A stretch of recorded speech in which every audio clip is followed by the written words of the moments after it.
Halo, selamat pagi. Memasuki akhir minggu ini, saya ajak kita untuk merenungkan tentang 3 macam kesetiaan. Dan itu saya ambil dari Lukas pasal 16 ayat 10 sampai 18. Begini, Bapak Ibu, saudara-saudara yang kekasih. Mengeluh, semua orang mengalaminya. Kita biasa mengeluh kalau pekerjaan-pekerjaan yang kita lakukan tidak sesuai atau selesai menurut target. Atau kalau hasil atau manfaat dari pekerjaan-pekerjaan itu tidak cocok dengan yang kita bayangkan.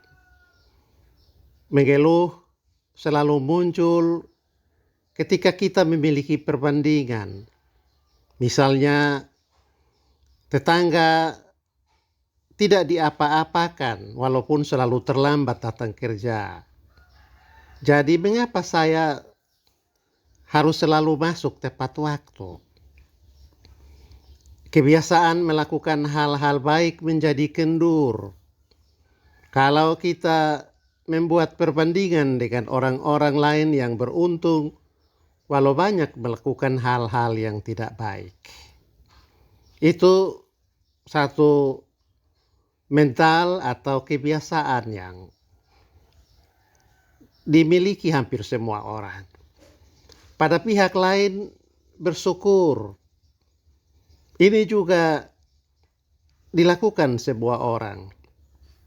Tetapi ada beda antara mengeluh dan bersyukur. Kita mengeluh kalau menemukan bahwa apa yang kita miliki kurang, sedikit saja atau lebih kecil, bahkan juga tidak seberapa dibanding dengan yang dimiliki orang lain. Sementara kita akan bersyukur kalau kita mendapatkan lebih, tidak mengalami kerugian atau memperoleh banyak kemudahan dari apa yang ditemukan orang lain dalam hidupnya. Nah, begitu Bapak Ibu, saudara-saudara. Walaupun alasan untuk bersyukur seperti yang kita bilang tadi ada cacat celahnya, toh bersyukur merupakan pilihan hidup yang positif. Sementara mengeluh sedapat-dapatnya harus dijauhkan atau tidak boleh terus dijadikan semacam tradisi yang berulang-ulang dalam menjalani kehidupan. Nah, salah satu akibat dari dosa ialah manusia dibawa masuk dalam situasi di mana dia melihat pembanding. Kain dan Habel sama-sama membawa persembahan dari hasil kerja dan usaha mereka kepada Tuhan. Kecemburuanlah yang melahirkan kejahatan muncul dalam hati Kain, karena membandingkan respons Allah terhadap persembahannya dengan respons terhadap persembahan yang dibawa oleh Habel adiknya. Kalau saja Kain tidak membuat perbandingan, mungkin tidak bakal terjadi pembunuhan terhadap sang adik. Begitu Bapak Ibu saudara-saudara. Lukas 16 ayat 10 sampai 18 berisi beberapa nasihat yang berhubungan dengan sikap terhadap harta, uang, atau mamon. Itu poin pertama. Tapi juga nasihat tentang sikap seorang pelayan terhadap majikan. Dan yang terakhir yaitu sikap seorang laki-laki dan perempuan yang hidup dalam ikatan perkawinan. Jadi Lukas 16 ayat 10 sampai 18 berisi nasihat untuk 3 ranah kehidupan. Terhadap harta, terhadap majikan, dan terhadap partner di dalam ikatan perkawinan. Kata kunci dari nasihat untuk 3 ranah itu adalah setia atau kesetiaan. Nah, kalau mau diringkas, kira-kira begini intinya. Kita perlu menunjukkan iman atau hidup yang setia dan berserah kepada Tuhan dalam hal-hal rutin atau urusan sehari-hari. Yaitu saat melakukan pekerjaan, ketika berhadapan dengan sesama yang berkedudukan lebih tinggi, dan juga dalam ikatan perkawinan. Ukuran untuk bobot iman berada dalam batin pemiliknya, bukan di luar diri sang pemilik yang hidup berusaha untuk berada dalam kesucian. Orang yang mengandalkan Tuhan akan melakukan pekerjaan yang diberikan kepadanya tanpa memperhitungkan mentereng tidaknya pekerjaan itu. Ia akan setia pada perkara-perkara kecil, walaupun dia memiliki kapasitas untuk melakukan perkara yang lebih besar. Itu poin pertama dari kesetiaan, seperti yang menjadi pokok nasihat atau pembelajaran dari Lukas pasal 16. Alkitab memberikan kepada kita contoh untuk itu, yaitu bagaimana setia, taat, melakukan perkara yang kecil, meskipun kedudukan, pangkat, jabatan, atau persepsi diri kita lebih besar dari perkara atau pekerjaan yang ditawarkan itu. Dan itu nampak dalam cerita Naaman, panglima angkatan bersenjata Syria. Naaman mengeluh. Dia merasa tersinggung dan marah luar biasa karena disuruh Elisa untuk melakukan pekerjaan yang sepele, mencelupkan diri 7 kali di sungai Yordan.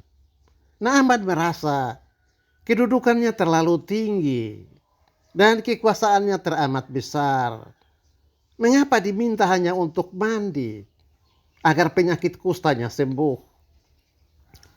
Padahal permintaan kepada Naaman tidak dimaksud meremehkan, merendahkan, atau mempermalukan dia, melainkan untuk menguji apakah dia taat atau setia dalam perkara kecil yang diperintahkan Allah melalui Elisa. Hanya kalau Naaman setia untuk hal kecil itu, ada kemungkinan ia juga akan setia untuk urusan-urusan besar. Dan kita lihat meskipun awalnya Naaman memberontak, merasa diri diremehkan, dia akhirnya melakukan perkara kecil tadi. Nah, ini alasannya. Ketika Naaman minta izin kepada Elisa untuk nanti sepulang ke kampung halaman dan negaranya, kalau ia diminta untuk menemani rajanya ketika masuk ke kuil Dewa Rimon untuk berdoa, Elisa memberi izin kepada Naaman supaya bisa tetap menemani raja untuk ibadah, meskipun sekarang Naaman telah menjadi pengikut atau pengagum Yahweh, supaya dia jangan dituduh sebagai yang menyembah kepada Allah lain. Ketika izin itu disampaikan, Elisa memberi izin. Alasannya karena sudah terbukti Naaman setia kepada Allah walau harus melakukan perkara-perkara kecil yang tidak sebanding dengan pangkatnya. Apa yang dikatakan dalam Lukas 16 ayat 10 tadi, itu nampak dalam hidup Naaman. Barang siapa setia pada perkara-perkara kecil, kepadanya akan ditambahkan perkara-perkara besar. Bapak Ibu saudara-saudara yang kekasih, Lukas pasal 16 menunjukkan kepada kita bagaimana cara kita memperbaiki orientasi batin agar terhindar dari sikap negatif, yaitu mengeluh, sambil menjalani hidup ke arah yang lebih positif, yakni bersyukur. Lukas mengajak kita agar kita bersyukur walau diberi tanggung jawab untuk perkara-perkara kecil. Kalau sikap yang kita tunjukkan adalah mengeluh ketika dipercayakan melakukan perkara-perkara kecil, padahal menurut kita kepercayaan itu tidak sebanding dengan kapasitas yang kita miliki, maka tidak ada alasan untuk kepada kita diberi tanggung jawab melakukan perkara yang lebih besar. Kita sudah lihat, setia merupakan kata kunci untuk mengukur bobot iman. Ada 3 segmen kesetiaan yang ditunjukkan dalam nasihat tadi. Pertama, setia dalam melakukan tanggung jawab. Rujukannya atau rujukan yang dipakai untuk menguji kesetiaan segmen yang pertama adalah pelaksanaan sebuah pekerjaan. Kedua, setia kepada pemberi perintah atau pemberi tanggung jawab. Dan untuk segmen ini, ketaatan kepada majikan dijadikan tolok ukur kesetiaan. Yang ketiga, setia pada janji yang diucapkan kepada partner atau teman hidup kita. Dan untuk segmen ketiga, kehidupan perkawinan dijadikan sebagai rujukan. Lukas 16 ayat 10 sampai 18. Karena itu menunjukkan kepada kita 3 tipe kesetiaan. Yaitu setia yang pasif, setia yang aktif kreatif, serta setia yang antipatif. Atau setia yang paradoks. Dari 3 tipe tadi, Yesus menguji setia yang aktif kreatif.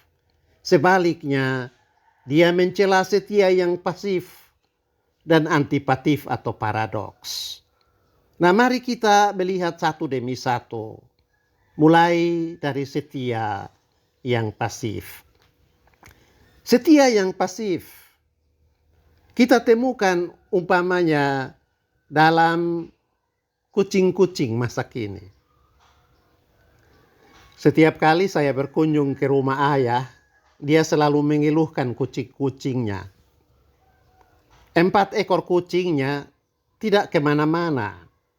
Mereka setia tinggal di rumah, menemani ayah, tidur-tiduran, bersantai-santai. Kucing 4 ekor, tetapi tikus tetap saja berkeliaran dari kamar ke kamar dan suka mengganggu makanan yang tersaji di atas meja. Tidak ada usaha dari kucing-kucing itu untuk berburu tikus atau mencegah tikus merajalela di dalam rumah.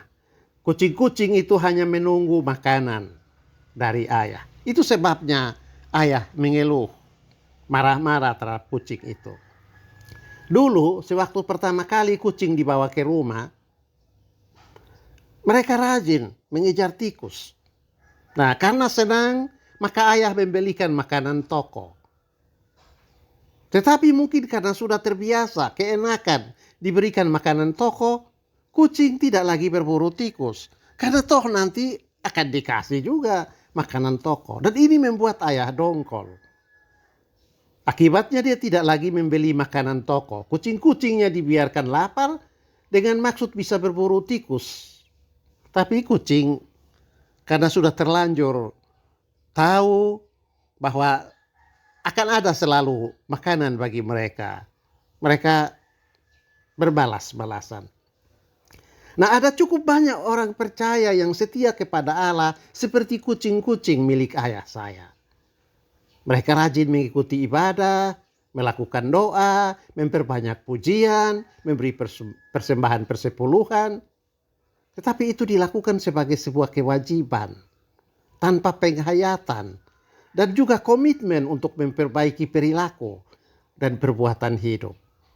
Orang biasa bilang mereka itu orang percaya atau orang Kristen KTP.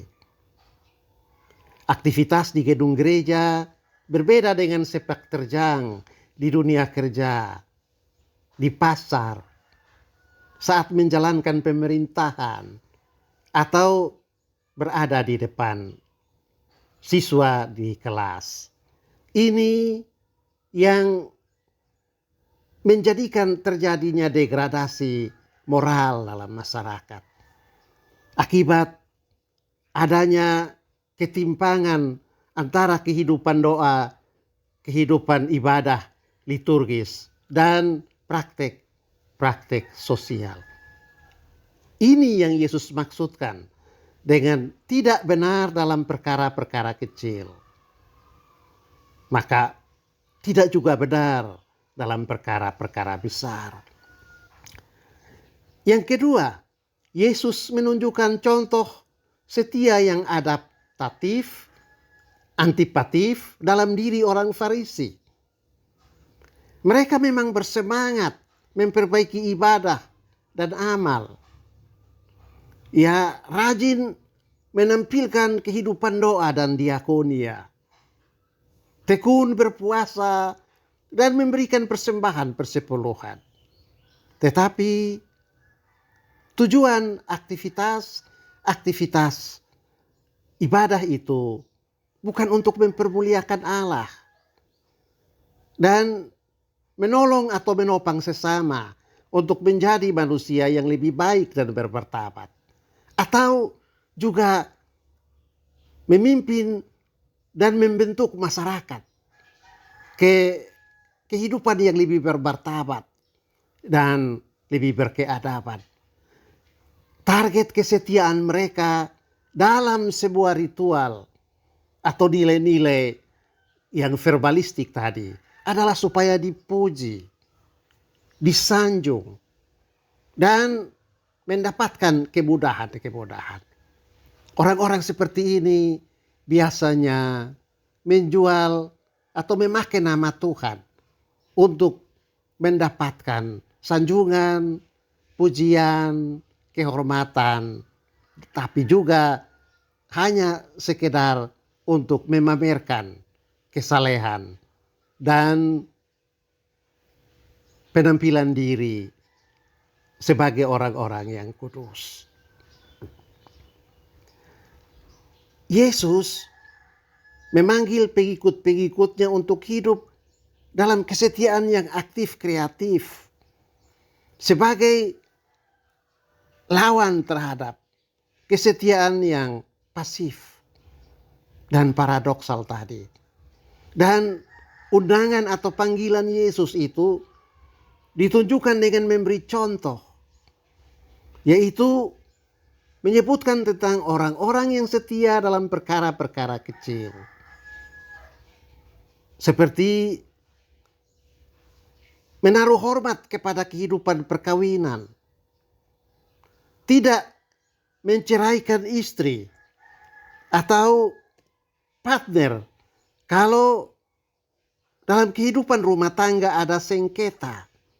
Dan pasti ada sengketa atau konflik-konflik kecil. Karena komitmen untuk setia secara aktif dan kreatif dalam hubungan dengan partner di dalam perkawinan, mereka akan aktif mencari pemecahan bersama dari masalah-masalah atau ketegangan-ketegangan yang muncul dalam kehidupan rumah tangga. Yesus memanggil atau mengundang pengikut-pengikutnya untuk hidup dalam kesetiaan yang aktif, kreatif, saat melakukan pekerjaan-pekerjaan. Yaitu tidak hanya memberi target selesai untuk sebuah tugas, tetapi juga memberi bobot atau teladan, nilai dalam proses penyelesaian tugas-tugas itu. Dengan memperhatikan nilai-nilai etika, moral, sosial, persaudaraan, dan penghormatan terhadap sesama. hasil boleh selesai atau boleh dicapai. Tapi pada saat yang sama, relasi-relasi dan norma-norma tidak boleh dilanggar atau dirusakkan dalam proses pelaksanaan atau pencapaian tujuan tadi. Ini yang disebut sebagai etika tanggung jawab, yaitu bertanggung jawab untuk menyelesaikan sebuah penugasan dengan baik, tetapi juga bertanggung jawab menghormati dan memberi respek terhadap sesama dan terhadap Allah dalam proses pelaksanaan tugas-tugas itu. Yesus memberi apresiasi yang tinggi bagi orang-orang yang menjalani kesetiaan yang aktif dan kreatif. Itu sebabnya Yesus katakan, barang siapa setia dalam perkara-perkara kecil, kepadanya akan diberikan perkara-perkara besar. 3 tipe kesetiaan tadi adalah etalase dari jiwa. Kesetiaan menunjukkan kepada kita apa energi batin yang bekerja dalam sanubari atau jiwa seseorang. Kalau seseorang setia secara pasif, itu artinya dia menjadikan Tuhan sebagai pemadam kebakaran atau sebagai voicer untuk mendapatkan keuntungan. Dan itu sama dengan merendahkan Tuhan dari level yang sebenarnya menjadi sekedar sebagai sebuah berhala. Kalau seorang setia secara antipatif, artinya batinnya dipenuhi dengan perasaan iri dan cemburu, melihat orang lain lebih berhasil atau memiliki kemudahan-kemudahan. Maka dia memakai Tuhan sekedar untuk menunjukkan kehebatan atau kesombongan yang ada dalam dirinya. Itu sama dengan menjadikan Tuhan sebagai ATM, kunci sukses untuk mendapatkan berbagai-bagai keuntungan. Dan ini belakangan makin menjadi tren dalam banyak praktik kekristenan yang sering disebut sebagai teologi sukses atau teologi kemakmuran. Agama, ibadah, doa, kesalehan hidup dijadikan sebagai titik lompatan untuk meraup keuntungan dan memperoleh kemudahan dalam banyak hal. Model kesetiaan seperti ini dipersoalkan oleh Yesus. Dan kesetiaan yang dipuji atau patut dijadikan role model dalam kehidupan orang-orang percaya adalah kesetiaan yang bersifat aktif dan kreatif. Ini model kesetiaan yang menunjukkan bahwa Tuhan hadir di dalam batin orang-orang percaya sebagai energi transformatif. Ketaatan kepada Tuhan, agama, juga ibadah dijalaninya sebagai sebuah komitmen untuk menjadi lebih kudus dan beradab dalam kehidupan pribadi. Tapi pada saat yang sama menjadi energi transformatif agar mengubah dan membaharui masyarakat atau orang-orang di sekitarnya menjadi lebih bermartabat dan lebih berkeadilan.